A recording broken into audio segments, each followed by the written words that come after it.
আমি একজন সাধারণ মানুষ। আমি যতই রাজনৈতিক বক্তব্য দেই, অরাজনৈতিক বক্তব্য দেই, গঠনমূলক বক্তব্য দেই, সমাজের মঙ্গলের জন্য দেই, কিচ্ছু আসে যায় না। Because I am an individual. কিন্তু আমার প্রশ্ন হচ্ছে, সাধারণত দলগতভাবেই সব কিছু করা হয়। আর রাজনীতি, যারা রাজনৈতিক নেতা তারাই এগুলো করেন, দেশের ভালো চিন্তা করেন। যেমন আমাদের যে 5ই অগাস্টের যে অভ্যুত্থান হয়ে গেল, দ্যাট ইজ 36শে জুলাইয়ের যে অভ্যুত্থান হয়ে গেল, তারপরে অনেকগুলো বিষয় আমাদের সামনে আসছে। যেমন রাষ্ট্রপতিকে অপসারণ করতে গেছে, কিন্তু সেখানে সবচেয়ে বড় দল, জনপ্রিয় দল বিএনপি, তারা বলছে এটা সাংবিধানিক সংকট হবে, তাকে করা যায় নাই, অপসারণ করা যায় নাই। আবার একটা কথা আসছিল আনুপাতিক হারে নির্বাচন, সেটাও বাস্তবায়ন করা হয়তো বা সম্ভব হবে না, যেহেতু বিএনপি এটা চায় না। আবার ছাত্ররা, যদিও আমার মতবাদ ব্যক্ত করছি না, বিষয়টা হচ্ছে ছাত্ররা বলছে 72 সংবিধান বাতিল করে ফেলবে। সেখানেও বিএনপির মতো একটা শক্ত দল আজকে স্ট্যান্ড নিয়েছে বলে সেটা বাতিল হওয়ার সম্ভাবনা নাই। তারপরে একসময় আওয়ামী লীগের নিষিদ্ধকরণের ব্যাপারে আপত্তি ছিল, যদিও জাতিসংঘের প্রতিবেদনের পর আবার সেটা কিছুটা পরিবর্তন হয়ে এখন আওয়ামী লীগের সিদ্ধ হোক সেটা তারা চাচ্ছে। আবার জুলাই বিপ্লবের যে ঘোষণাপত্র দেওয়ার কথা ছিল, সেটা আজকে বিএনপির মতো দল কারণেই মানে তারা চাইলে এখনো সেটা সম্ভব। এইভাবে বহু জিনিস আছে, যেমন ছাত্র সংসদ নির্বাচন আগে, এটা আপত্তি বা বিএনপির আপত্তি। আবার স্থানীয় সরকার নির্বাচন, সেটাও বিএনপি বলছেন না, আগে সংসদ নির্বাচন। আমি বলতে চাচ্ছি যে এই মুহূর্তে বিএনপি একটা সাংঘাতিক শক্তিশালী দল, এবং তাদের যে স্ট্যান্ড, এটাকে যদি আজকে সবাই সমর্থন করে বা তারা যদি মনে করে যে এটাকে কাজে লাগিয়ে দেশের জন্য কাজ করবে, সেটা সম্ভব। আমি সেই সব বিতর্কে যাচ্ছি না, আমি অন্য একটা জায়গায় যাব। বলা হচ্ছে যে এই সরকার কিন্তু অনির্বাচিত সরকার, বাট জনসমর্থিত সরকার, দলমত নির্বিশেষে সবাই দিছে। বাট কথিত আছে, বা ইউনূস সাহেব নিজেও বলছেন, ছাত্ররা তাদের নিয়োগকর্তা। ছাত্ররা নিয়োগকর্তা বিধায় আমরা দেখেছি মাঠে প্রশাসন কাজ করে না, কেউ কোনো কাজ করে না। সেক্ষেত্রে আপাত দৃষ্টিতে তাই মনে হচ্ছে যে ছাত্ররাই তার নিয়োগকর্তা এবং ছাত্ররাই তার পাশে আছে। এখন আমি খুব সিম্পল কতগুলো কথা বলতে চাই। 1 নম্বর, বড় দল, সবচেয়ে বড় দল যে এখন আছে, যার কথা বললাম, তাদের বক্তব্যটা হচ্ছে যে অনির্বাচিত সরকার ক্ষমতায় থেকে লম্বা সময় যদি হয়, তাহলে সেটা আরও নষ্ট করবে দেশের রাজনীতি, সমাজনীতি, অর্থনীতি, সব কিছু নষ্ট হয়ে যাবে। এবং নির্বাচিত সরকার যদি ক্ষমতায় আসে, তাহলে সব কিছু ঠিক হয়ে যাবে এবং নির্বাচিত সরকারই দেশ সঠিকভাবে পরিচালনা করতে পারে। এটার পিছনে কারণটা হলো এই, যেহেতু এই অন্তর্বর্তীকালীন সরকারের অধীনে পুলিশ প্রশাসন থাকা সত্ত্বেও তারা ইনঅ্যাক্টিভ, প্রশাসন কোঅপারেট করতেছে না, এবং বাংলাদেশ ব্যাংকের গভর্নর পালিয়ে গেছে, খতিব পালিয়ে গেছে। মব জাস্টিস বলাটা ঠিক না, মব মুভমেন্ট চলছে, চলমান আছে। বাসে ডাকাতি হচ্ছে, বাসের ভিতরে শ্লীলতাহানি হচ্ছে নারীদের। মানে এইভাবে ঘুরে ফিরে যদি আমরা দেখি, তাহলে কোনোভাবেই এই সরকার স্ট্যাবল করতে পারতেছে না এটাকে।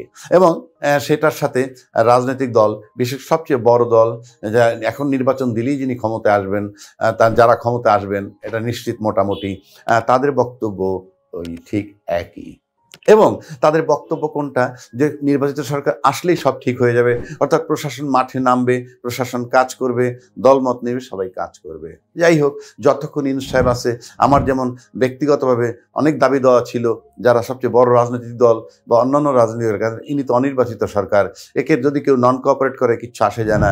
কিন্তু যেহেতু সে থাইকে একটা নির্বাচন দিয়ে যাবে, ওই সময় পর্যন্ত কি ফর্মুলা তাদের কাছে ছিল, বড় বড় রাজনৈতিক দলের কাছে, যে ফর্মুলা প্রয়োগ করলে প্রশাসন মাঠে নামবে এবং সঠিকভাবে কাজটা করে যাবেন, সেই ফর্মুলাটা কেউ আজ পর্যন্ত দিতে পারেন নাই। আর নয়তো আছে তাদের কাছে, ফর্মুলাটা দিচ্ছেন না, কারণ যদি ফর্মুলা পেয়ে যায় তাহলে ইউনূস সাহেব তো লম্বা সময় থাকতে পারে, এরকম একটা চিন্তা ভাবনা।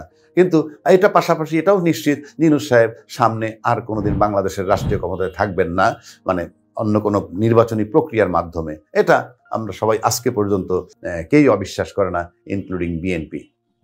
কিন্তু আমার প্রশ্ন হচ্ছে, রাজনীতিবিদরা কিন্তু কথায় কথায় বলেন দেশটাকে তারা ভালোবাসে, জনগণের মঙ্গলের জন্য কাজ করে, দেশের মঙ্গলের জন্য কাজ করে। তাহলে ইউনূস সাহেব গত 6 মাস 7 মাস চলল একেবারেই ব্যর্থ। তার সময় কিন্তু 130-35টা আন্দোলন নিয়ে রাস্তায় নেমেছে মানুষ, সামহাও উনি মোকাবেলা করেছেন, ওনাকে কেউ কোঅপারেট করেনি, না কোনো রাজনৈতিক দল, না প্রশাসন। এখন সবার কথায় কিন্তু ইউনূস সাহেব একদম সবচেয়ে ব্যর্থ একটা মানুষ। এখন আমার প্রশ্ন এখানে দুটো রাখতে চাই। নাম্বার 1, ইউনূস সাহেবকে যদি দেশ ছাত্র জনতা আবার বলে আপনি চলে যান, চলে যাবে।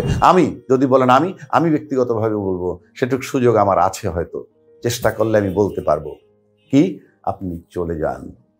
কিন্তু রাজনৈতিক ব্যক্তিত্বদের কাছে আমার একটা প্রশ্ন, উনি যদি এই মুহূর্তে এই অবস্থায় চলে যায়, কোনো রাজনৈতিক দল তো ক্ষমতায় আসবে না, তৃতীয় পক্ষ নিয়ে যাবে for the time being, for example. But যেহেতু ইউনূস সাহেব আছেন, সমস্ত রাজনৈতিক দলের কাছে আমার একটা প্রশ্ন, একটা সেকেন্ড ব্যক্তির নাম করেন যে তার বিকল্প, অর্থাৎ যে আসলে পরে একেবারে সঠিকভাবে সবকিছু চলবে। আজকে আওয়ামী লীগের মুখে 70% মুখ লক হয়ে গেছে জাতিসংঘের প্রতিবেদনের পর। জাতিসংঘের প্রতিবেদনের পর বাংলাদেশে বহু রাজনৈতিক দলও আওয়ামী লীগের ভিতরে ভালোবাসলে উপর থেকে বিরোধিতা করতে হচ্ছে। জাতিসংঘের রিপোর্টের পর আজকে পৃথিবীতে অনেক দেশেরই মুখ কালো হয়ে গেছে বাংলাদেশের ইস্যুতে। তো সেটাকে মাথায় রাখতে হবে। ঠিক তেমনি একজন লোক, ইউনূস সাহেব চলে যাক, কালকে একজন ব্যক্তি দেন যে নাকি দেশটাকে ভাবে চালাতে পারবে। আর যে একটা ব্যক্তি দেন সে আসে, আপনি তো নির্বাচন পাচ্ছেন না, নির্বাচনের জন্য ইউনূস সাহেবকেই দরকার, নির্বাচন ইউনূস সাহেবের কাছেই চাইতে হবে।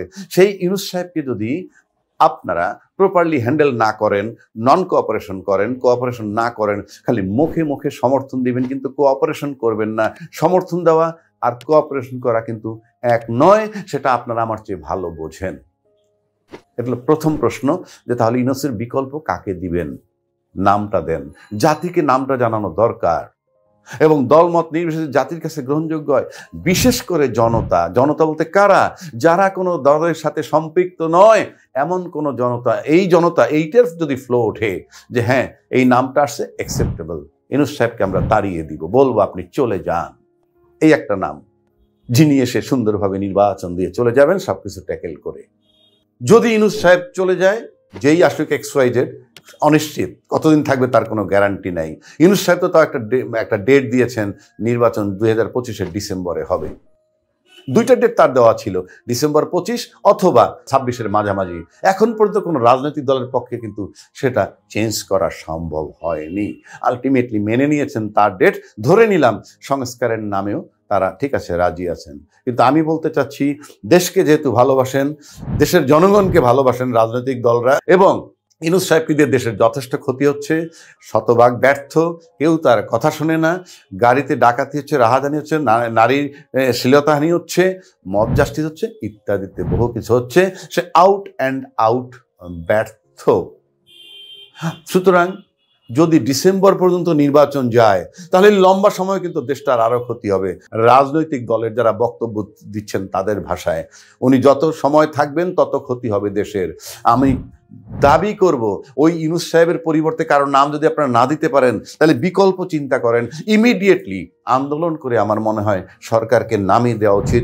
যাদের যাদের আন্দোলনে অনেক কিছু হয়েছে, রাষ্ট্রপতি বদল করা যায়নি, জুলাই ঘোষণা করা যায়নি, তারপরে আগে স্থানীয় নির্বাচনের দিকে যাওয়া যাচ্ছে না, এইরকম ক্ষমতার ধরে আপনারা যেহেতু দেশকে ভালোবাসেন, তারপরেও যদি ডিসেম্বর পর্যন্ত নির্বাচনের সময় আপনারা মেনে নেন, তাহলে আমরা কি ধরে নিব? আমরা কি দেশের ক্ষতি চাই? যদি আপনারা ক্ষতি না চান তাহলে আমি মনে করি ইউনূস সাহেবের সাথে বসে নির্বাচন আরো এগিয়ে নিয়ে আসেন, এবং যেই কথাগুলো আমরা বাইরে শুনি সেই একই কথা ইউনূস সাহেবের সামনে বসে আপনাদেরকে বলতে হবে যে আপনি দেশের ক্ষতি করছেন। অথচ ইউনূস সাহেব বলে, তার সামনে যখন যায় রাজনীতিবিদরা সবাই ঐক্যমত্য থাকে, আবার বাইরে এসে কে কি বলে। ইতিমধ্যে উনি বলেছেন যে সংস্কার নিয়ে কথা হয়েছে, সংস্কার নিয়ে কেউ এটা চায় না, কেউ ওটা চায় না। আমি সবাইকে বলেছি আপনারা লিখিত আকারে দেন কে কতটুকু চান, কে কি চান, কে কোনটা চান না, কে পুরোটা চান না, কে 25% চান, আমি ওয়েবসাইটে দিয়ে দিব। অর্থাৎ জনগণকে আমি জানাবো যে এই দেশের রাজনীতিবিদরা কি চায়। সুতরাং এই যে কথাগুলা, এগুলো কিন্তু ইউনূস সাহেব যদি এটা করেন রাজনীতিবিদদের ক্ষতি হবে। কারণ ইতিমধ্যে উনি যে কথা বলেছেন যে রাজনীতিবিদরা আমার সাথে যখন দেখা করেন সবাই আমার সাথে ঐক্যমত্য হয়, বাইরে গিয়ে যার যার ভিন্ন স্ট্যান্ড নেয়, এগুলো কিন্তু দেশের রাজনৈতিকভাবে দলের ক্ষতি হচ্ছে। সেই ক্ষতি দলগুলো কেন মেনে নিচ্ছে? আবার দেশটাকে তারা ভালোবাসে, জনগণকে ভালোবাসে। তাই আমি অনতিবিলম্বে বলবো আপনারা আবার ইউনূস সাহেবের সাথে সিটিং দেন। ডিসেম্বর পর্যন্ত কেন যাব? আমরা দেশের ক্ষতি কেন করব? বা আপনাকে দেশের ক্ষতিটা দেখবেন কেন? যদি এটা করতে পারেন তো ইমিডিয়েটলি করেন দেশ জাতির স্বার্থে, নয়তো ইউনূস সাহেবের হাতটাকে শক্তিশালী করে একেবারে ডিসেম্বর পর্যন্ত স্মুথলি দেশটাকে চালিয়ে যেতে চান। আমরা দেশটাকে এক জায়গায় দেখতে চাই, আমরা মাথা উঁচু করে একটা জায়গায় দাঁড়িয়ে থাকতে চাই।